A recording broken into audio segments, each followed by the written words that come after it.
ಓಂ ವೀಕ್ಷಕರೇ, ಇವತ್ತಿನ ವಿಷಯ ಧನುರ್ರಾಶಿ. ಭವಿಷ್ಯ 2026. ಧನುಸ್ಸು ರಾಶಿಯವರಿಗೆ 2026 ಭವಿಷ್ಯ ಹೇಗಿದೆ, ಗುರುಬಲ ಹೇಗಿದೆ ಅಂದ್ರೆ ನೋಡಿ. 2026 ಜೂನ್ ವರೆಗೆ, ಜೂನ್ ಫಸ್ಟ್ ವೀಕ್ ವರೆಗೆ ಗುರುಬಲ ತುಂಬಾ ಅದ್ಭುತವಾಗಿದೆ. ಯಾರಿಗಾದ್ರೂ ಮದುವೆ ಆಗಿಲ್ಲ ಅಂದ್ರೆ ಮದುವೆ ಆಗುವ ಸಮಯ, ಮದುವೆ ಫಿಕ್ಸ್ ಆಗುವ ಸಮಯ, ಮದುವೆ ಆಗ್ಲಿಕ್ಕೆ ಸೂಕ್ತವಾದ ಸಮಯ. ಯಾಕೆಂದ್ರೆ 7ನೇ ಮನೆಯಲ್ಲಿ ಗುರು ಇದ್ದಾನೆ. ನಿಮಗೂ ಕೂಡ ಸಕ್ಸಸ್ ಸಿಗುವ ಸಮಯ. ಎಲ್ಲಿವರೆಗಂದ್ರೆ ಜೂನ್ ತನಕ ಹೇಳ್ತಾ ಇದ್ದೇನೆ. ಜೂನ್ ನಂತರ ಕಟಕ ರಾಶಿಗೆ ಗುರು ಪ್ರವೇಶ ಆಗ್ತಾನೆ. ಅಲ್ಲಿವರೆಗೆ ಗುರುಬಲ ನಿಮಗೆ ತುಂಬಾ ಚೆನ್ನಾಗಿದೆ ನೋಡಿ. ಲಾಭ ಆಗುವ ಸಮಯ.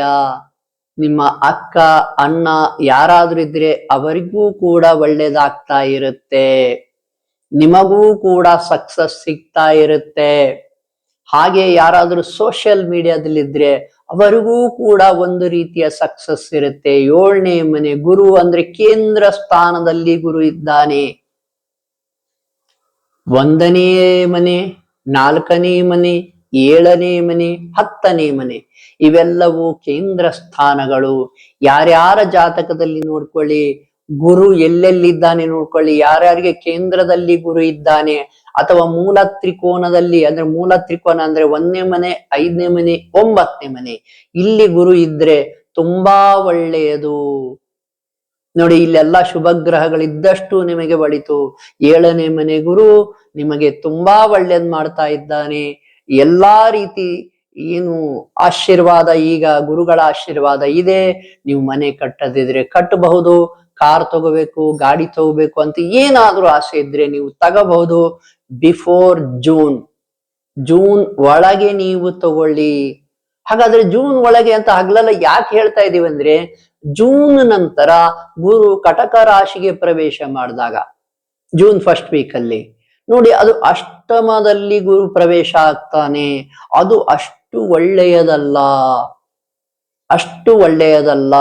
ಯಾಕೆಂದರೆ ಗುರು ಅಷ್ಟಮದಲ್ಲಿರ್ತಾನೆ ಮತ್ತು ಶನಿದೇವರು 4ನೇ ಮನೆಯಲ್ಲಿರ್ತಾರೆ. ಎರಡೂ ಕೂಡ ಒಳ್ಳೆಯದಲ್ಲ. ಈಗ ನಿಮಗೆ ಗುರುಬಲ ಇದೆ, ಶನಿದೇವರ ಒಂದು ತೊಂದರೆ ಅಷ್ಟಾಗಿ ಆಗಿ ಬರುವುದಿಲ್ಲ. ಗುರುಬಲ ಎಲ್ಲಿವರೆಗೂ ಇರುತ್ತಂದ್ರೆ ಮೇ ಎಂಡ್, ಅಂದ್ರೆ ಜೂನ್ ಫಸ್ಟ್ ವೀಕ್ ವರೆಗೂ ನಿಮಗೆ ಗುರುಬಲ ಇದೆ. ನೀವೇನಾದ್ರೂ ಒಳ್ಳೆ ಕೆಲಸ ಮಾಡ್ಕೋಬೇಕಂದ್ರೆ ಮಾಡಬಹುದು. ಜೂನ್ ನಂತರ ಮತ್ತೆ ಪ್ರೆಡಿಕ್ಷನ್ ನಾವು ಕೊಡ್ತೇವೆ. ಏನು ನಿಮ್ಮ ಅಷ್ಟಮ ಸ್ಥಾನಕ್ಕೆ ಗುರು ಕಟಕ ರಾಶಿಗೆ ಹೋದಾಗ ಮತ್ತೆ ನಾವು ವಿಡಿಯೋ ಮಾಡಿ ಬಿಡ್ತೇವೆ, ಪ್ರೆಡಿಕ್ಷನ್ ಮತ್ತೆ ಕೊಡ್ತೇವೆ. ಅಲ್ಲಿವರೆಗೂ ಗುರು ಬಲ ಇದೆ. ಹಾಗಾದ್ರೆ ಶನಿ ದೇವರು ಹೇಗಿದ್ದಾರೆ ಈಗ ಈ ವರ್ಷ 2026 ಅಲ್ಲಿ ಅಂತ ಕೇಳಿದ್ರೆ ನೋಡಿ, ಹೊಸ ವರ್ಷ ನೋಡಿ. ಶನಿದೇವರು 2026 ಅಂದ್ರೆ ನಿಮಗೆ 4ನೇ ಮನೆಯಲ್ಲಿ ಇರ್ತಾನೆ. 2027 ಮಧ್ಯಭಾಗದವರೆಗೂ ಕೂಡ 4ನೇ ಮನೆಯಲ್ಲಿ ಇರ್ತಾನೆ.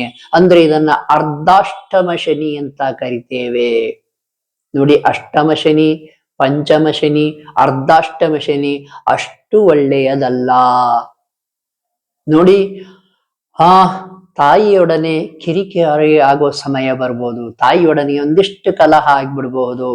ಅಥವಾ ನೋಡಿ, ಕಾರ್ಗೀರು ಏನಾದ್ರೂ ಚಲಿಸುವಾಗ ನಿಧಾನವಾಗಿ ಚಲಿಸಿ, ಸ್ವಲ್ಪ ಕೇರ್ಫುಲ್ ಆಗಿ ಚಲಿಸಿ ನೀವು. ಶನಿದೇವರು ಒಂದಿಷ್ಟು ಮನಸ್ಸಿಗೆ ಟೆನ್ಷನ್, ಕಿರಿಕಿರಿಯನ್ನ ಕೊಡಬಹುದು. ಯಾಕಂದ್ರೆ ಮನಸ್ಸಿನ ಸ್ಥಾನದಲ್ಲಿ ಶನಿದೇವರು 4ನೇ ಮನೆಯಲ್ಲಿ ಇರೋದ್ರಿಂದ ಇಷ್ಟು ಟೆನ್ಷನ್ ನಿಮಗೆ ಆಗಬಹುದು. ಆದ್ದರಿಂದ ಸ್ವಲ್ಪ ಕೇರ್ಫುಲ್ ಆಗಿರಿ ನೀವು. ನೋಡಿ, 4ನೇ ಮನೆಯಲ್ಲಿ ಶನಿದೇವರಿದ್ದಾರೆ, 7ನೇ ಮನೆಯಲ್ಲಿ ಗುರು ಇದ್ದಾರೆ, ಗುರುಬಲ ಇದೆ. ಇನ್ನು ನೋಡಿ, ಜೂನ್ ನಂತರ ಇನ್ನೂ ಸ್ವಲ್ಪ ಹೆಚ್ಚು ಕೇರ್ಫುಲ್ ಆಗಿ ಇರ್ಬೇಕಾಗ್ತದೆ ಧನುರ್ರಾಶಿಯವರು. ಆಗ ಮತ್ತೆ ವಿಡಿಯೋ ಮಾಡಿ ಬಿಡ್ತೇನೆ. ಧನುರ್ರಾಶಿ ಅಂದ್ರೆ ನೋಡಿ, ಮೂಲಾ ನಕ್ಷತ್ರ ಮತ್ತು ಪೂರ್ವಾಷಾಢ ನಕ್ಷತ್ರ ಮತ್ತು ಉತ್ತರಾಷಾಢ ನಕ್ಷತ್ರದ 1ನೇ ಪಾದದವರು ಧನುರ್ರಾಶಿಯವರಾಗಿರ್ತಾರೆ. ನೋಡಿ, ಮೂಲಾ ನಕ್ಷತ್ರದ ಬಗ್ಗೆ ಬಹಳ ಯೋಚನೆ ಇರ್ತವೆ. ಏನಿಲ್ಲ, ಅದು ತುಂಬಾ ಒಳ್ಳೆಯ ನಕ್ಷತ್ರ. ಧನುರ್ರಾಶಿ ಕೂಡ ನೋಡಿ, ಗುರುವಿನ ಅಧಿಪತ್ಯ ಇರುತ್ತೆ ಧನುರ್ರಾಶಿಗೆ. ತುಂಬಾ ಸಕ್ಸಸ್ ಇರುವ ರಾಶಿ. ನನ್ನನ್ನು ಕೇಳಿದ್ರೆ ಧನುರ್ರಾಶಿಯ ಮೂಲಾ ನಕ್ಷತ್ರದವರಿಗೆ ತುಂಬಾ ಸಕ್ಸಸ್ ಇರುತ್ತದೆ. ಯಾವ ಯೋಚನೆಯನ್ನು ನೀವು ಮಾಡಲಿಕ್ಕೆ ಹೋಗಬೇಡಿ. ಯಾಕೆಂದರೆ ಇವೇನ್ ಪ್ರೊಡಿಕ್ಷನ್ ಕೊಡ್ತೀವಲ್ಲ ನೋಡಿ, ನಿಮ್ಮ ಜಾತಕದಲ್ಲಿ ಗುರು ಚೆನ್ನಾಗಿದ್ಬಿಟ್ರೆ, ನಿಮ್ಮ ಜಾತಕದಲ್ಲಿ ಗ್ರಹಗಳು ಒಳ್ಳೊಳ್ಳೆ ಸ್ಥಾನದಲ್ಲಿ ಇದ್ಬಿಟ್ಟಿದ್ರೆ, ನಿಮ್ಮ ಜಾತಕದ ಶಕ್ತಿ ಹೆಚ್ಚಿದ್ರೆ, ಇವು ಯಾವುದೂ ಕೂಡ ಏನು ಮಾಡಲ್ಲ. ಸಾಡೆ ಸಾತಿಯಲ್ಲೂ ಒಳ್ಳೇದಾಗ್ತದೆ. ಅರ್ಧಾಷ್ಟಮ ಶನಿ, ಅಷ್ಟಮ ಶನಿ, ಪಂಚಮ ಶನಿಯಲ್ಲಿಯೂ ಕೂಡ ಒಳ್ಳೇದಾಗ್ತದೆ. ನೀವು ಪುಣ್ಯದ ಕೆಲಸಗಳನ್ನು ಮಾಡಿದ್ರೆ ಏನೂ ತೊಂದರೆ ಅಷ್ಟಾಗಿ ಆಗುವುದಿಲ್ಲ. ಯಾಕಂದ್ರೆ ಭಗವಂತನ ರಕ್ಷಣೆ ನಿಮಗಿರುತ್ತದೆ. ಗುರುಬಲ ನಿಮ್ಮ ಜಾತಕದಲ್ಲೇ ಇದ್ಬಿಟ್ರೆ ಎಲ್ಲಾ ಒಳ್ಳೇದಿರುತ್ತೆ. ಏನು ಅಷ್ಟಾಗಿ ಚಿಂತೆ ಮಾಡುವ ಅವಶ್ಯಕತೆ ಇಲ್ಲ. ನನ್ನನ್ನು ಕೇಳಿದ್ರೆ ಶನಿದೇವರಿಗೆ ನೋಡಿ, ಕಪ್ಪು ಎಳ್ಳು, ಕಪ್ಪು ವಸ್ತ್ರ ದಾನವನ್ನ ನೀವು ಮಾಡ್ತಾ ಇರಿ. ಆ ಅರ್ಧಾಷ್ಟಮ ಶನಿಯ ಏನು ಎಫೆಕ್ಟ್ ಇದೆ ಅದು ಸ್ವಲ್ಪ ತಗ್ಗುತ್ತದೆ. ಗುರುಬಲ ಚೆನ್ನಾಗಿದೆ. ಈಗ ಸದ್ಯ ಜೂನ್ ವರೆಗೆ ನೀವೇನು ಚಿಂತೆ ಮಾಡೋ ಅವಶ್ಯಕತೆ ಇಲ್ಲ. ಆದ್ರೆ ಆಂಜನೇಯ ಸ್ವಾಮಿ ದೇವಸ್ಥಾನಕ್ಕೆ ಶನಿವಾರ ಸಾಯಂಕಾಲದ ನಂತರ ಹೋಗಿ ಬರ್ತಾ ಇರಿ. ತಿಂಗಳಿಗೊಮ್ಮೆಯಾದ್ರೂ ನೀವು ಕಪ್ಪು ಎಳ್ಳು ಅಥವಾ ಕಪ್ಪು ವಸ್ತ್ರವನ್ನ ನೀವು ದಾನ ಮಾಡ್ತಾ ಇರಿ. ಅದರ ಜೊತೆ ಒಂದಷ್ಟು ದಕ್ಷಿಣೆ ಇಟ್ಟು ದಾನ ಮಾಡ್ಬಿಡಿ. ಆ ಶಾಸ್ತ್ರಿಗಳು ಖುಷಿಯಾಗ್ಲಿ, ತೃಪ್ತರಾಗಿ ನಿಮಗೆ ಆಶೀರ್ವಾದಿಸಲಿ.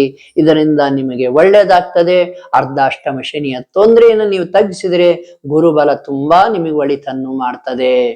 ವೀಕ್ಷಕರೇ, ನಮ್ಮ ಯೂಟ್ಯೂಬ್ ಚಾನಲ್ಗೆ ಸಾಕಷ್ಟು ಜನ ಕರೆ ಮಾಡ್ತಾ ಇದ್ದೀರಾ. ಸಾಕಷ್ಟು ತೊಂದರೆಗಳನ್ನ ಹೇಳ್ಕೊಂಡಿದ್ದೀರಾ. ಏನು ಸಾಕಷ್ಟು ಜನ ಕೆಲಸವನ್ನೇ ಬಿಟ್ಟವರು, ಏನು ಮಾಟ ಮಂತ್ರ ಆಗಿ ತೊಂದರೆಗೊಳಪಟ್ಟವರು ಎಲ್ಲರೂ ಕರೆ ಮಾಡಿದ್ದೀರಾ. ನಾವು ನಿಮಗೆ ಸೂಕ್ತ ಸಲಹೆ ನೀಡಿದ್ದೇವೆ, ಅದನ್ನು ಪಾಲಿಸಿದ್ದೀರಾ. ಮತ್ತು ಸಾಕಷ್ಟು ಜನ ಕರೆ ಮಾಡಿ ತಿಳಿಸಿದ್ದೀರಾ, ಗುರುಗಳೇ ನಮಗೆ ಒಳ್ಳೇದಾಗಿದೆ ಅಂತ. ಎಲ್ಲರಿಗೂ ಕೂಡ ಧನ್ಯವಾದಗಳು. ಈ ಮಾಟ ಮಂತ್ರ, ಆತ್ಮಗಳ ಪ್ರಯೋಗ, ದುಷ್ಟಶಕ್ತಿ ಪ್ರಯೋಗ ಬಹಳ ಆಗ್ತಾ ಇದೆ. ಯಾಕಂದ್ರೆ ಕಲಿಗಾಲ ಇನ್ನೂ ಹೆಚ್ಚಾಗುತ್ತೆ ಹೊರತು ಕಡಿಮೆಯಾಗುವುದಿಲ್ಲ. ಇನ್ನೂ ನೋಡಿ, ಮೋಸ, ದ್ರೋಹ, ವಂಚನೆ ಹೆಚ್ಚಾಗುತ್ತಲೇ ಹೋಗುತ್ತೆ ಹೊರತು ಇದು ಕಡಿಮೆ ಆಗೋದಿಲ್ಲ. ಆದರೆ ಭಗವಂತನ ಆಶೀರ್ವಾದ ಬೇಕಂದ್ರೆ ಎಲ್ಲರೂ ಕೂಡ ಭಗವಂತನ ಸ್ಮರಣೆ ಮಾಡಿ. ನಾನು ಹೇಳ್ಕೊಡ್ತೇನೆ ಮಂತ್ರಗಳ ಧ್ಯಾನ ಮತ್ತು ಯಾವ್ಯಾವ ಗುಡಿಗಳಿಗೆ ಹೋದ್ರೆ ನಿಮಗೆ ಒಳ್ಳೇದಾಗ್ತದೆ ಅಂತ ತಿಳಿಸ್ತೇನೆ. ಆ ಮಾಟ ಮಂತ್ರಗಳನ್ನು ತಗ್ಗಿಸಬಹುದು. ಮನೆಯಲ್ಲಿಯೇ ಕುತ್ಕೊಂಡು ಕೂಡ ತಗ್ಗಿಸ್ಬೋದು. ಹೋಗಿ ಯಾರ ಹತ್ರ, ಮಾಂತ್ರಿಕರ ಹತ್ರ ಹೋಗಿ ತಗ್ಗಿಸ್ಬೇಕು ಅಂತ ವಿಷಯ ಏನಿಲ್ಲ. ಅಂತ ಸಂದರ್ಭ ಬಂದ್ರೆ ನಾವೇ ತಗ್ಗಿಸೋ ವ್ಯವಸ್ಥೆ ಕೂಡ ನಾವೇ ಮಾಡ್ತೇವೆ. ಆದ್ದರಿಂದ ನೀವು ನಮಗೆ ಕರೆ ಮಾಡಬಹುದು, ನಾವು ಸಲಹೆ ನೀಡ್ತೇವೆ. ಶುಭವಾಗಲಿ.